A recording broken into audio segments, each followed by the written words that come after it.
Shalom dan selamat sahabat saya ucapkan kepada seluruh teman-teman dimanapun berada. Kembali lagi bersama dengan saya, Ariel Kurnedi.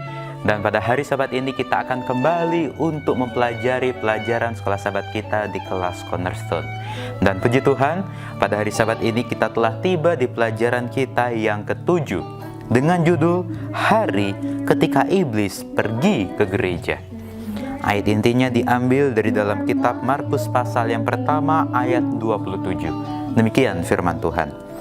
Mereka semua takjub sehingga mereka memperbincangkannya. Katanya, apa ini? Suatu ajaran baru. Ia berkata-kata dengan kuasa. Roh-roh jahat pun diperintahkannya dan mereka taat kepadanya.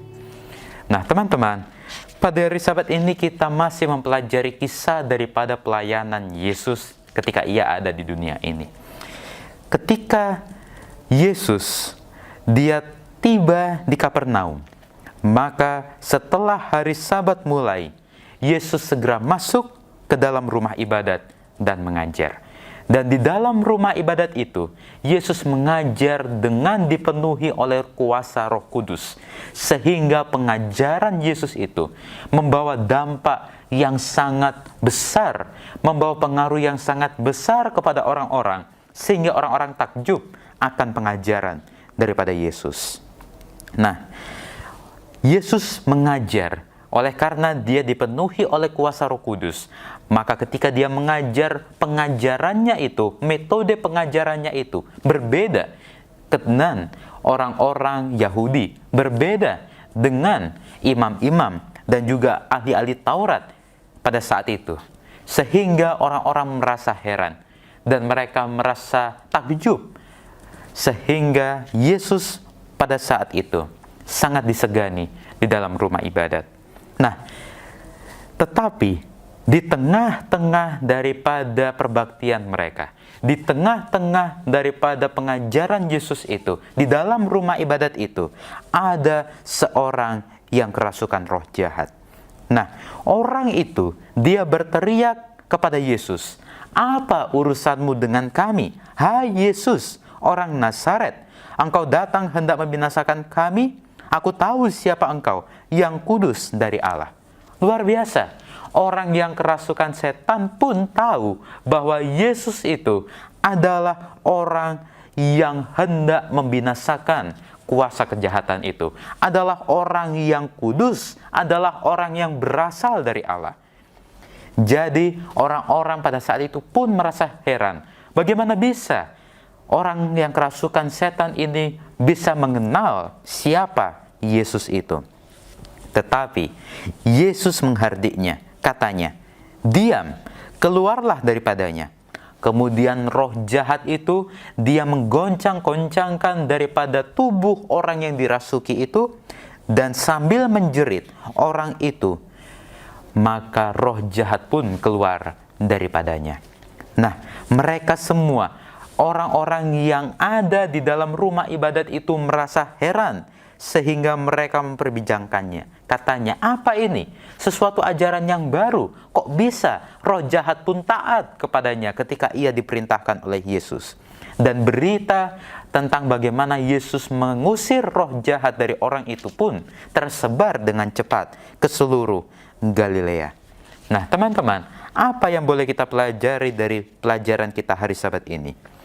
Di sini seorang yang kerasukan setan, dia mempunyai kekuatan rohani sehingga dia mampu untuk datang kepada Yesus. Dan kekuatan rohani itulah yang dia butuhkan pada saat itu. Dan bukan hanya dia pada saat itu.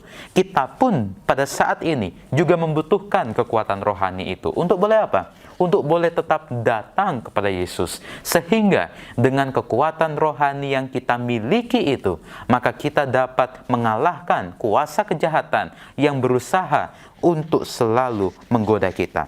Sama seperti di dalam kitab 1 Petrus pasal 5 ayat 8 hingga ayat yang ke-11. Firman Tuhan mengatakan, "Sadarlah dan berjaga-jagalah. Lawanmu si iblis berjalan keliling sama seperti singa yang mengaum-ngaum dan mencari orang yang dapat ditelannya. Lawanlah dia dengan iman yang teguh, sebab kamu tahu bahwa semua saudaramu di seluruh dunia menanggung penderitaan yang sama." Jadi kuasa yang kita perlukan untuk boleh mengalahkan kuasa kejahatan itu adalah dengan kuasa rohani, dengan kekuatan rohani, dengan iman yang teguh kepada Allah, maka kita dapat melawan kuasa kejahatan itu. Karena kuasa kejahatan itu selalu mengintai kita. Firman Tuhan mengatakan sama seperti singa yang mengaum-ngaum, yang mencari mangsa untuk dapat ditelannya.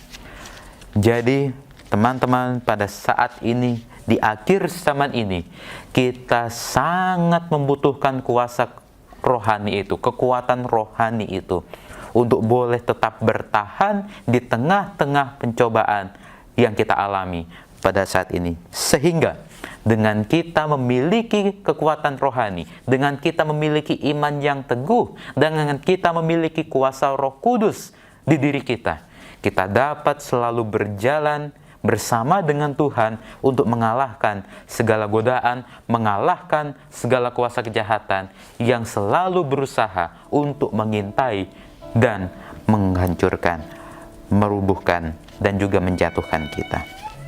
Inilah pelajaran Sekolah Sahabat kita pada hari Sabat ini. Dan kalau teman-teman menyukainya, silakan untuk di-like videonya. Dan yang belum subscribe, saya ingatkan untuk di-subscribe. Dan jangan lupa untuk dinyalakan tombol loncengnya, supaya teman-teman boleh mendapatkan notifikasi pemberitahuan apabila ada video terbaru. Sampai jumpa di video selanjutnya. Tuhan memberkati.